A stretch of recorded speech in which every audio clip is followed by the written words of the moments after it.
Hello guys. So if you notice that your hotel collection diffuser oil is finishing much faster than expected, it can be frustrating because you end up refilling it more often than usual.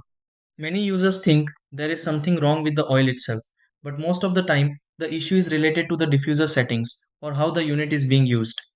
These diffusers are designed to release scent in controlled intervals, but if the intensity level is set too high or the device runs continuously, the oil will get used up quickly.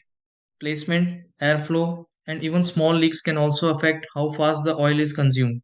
It is important to adjust the settings properly so you can enjoy strong fragrance without wasting oil. In this video, I will show you step by step how to fix the issue of a hotel collection diffuser oil running out fast. So, try these. 1.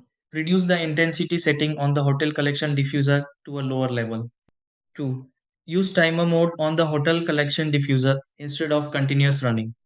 3. Place the hotel collection diffuser in a smaller or enclosed area for better efficiency.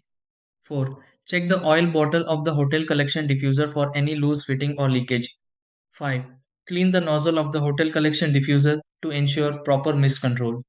6. Monitor the hotel collection diffuser usage after adjustments to confirm slower oil consumption.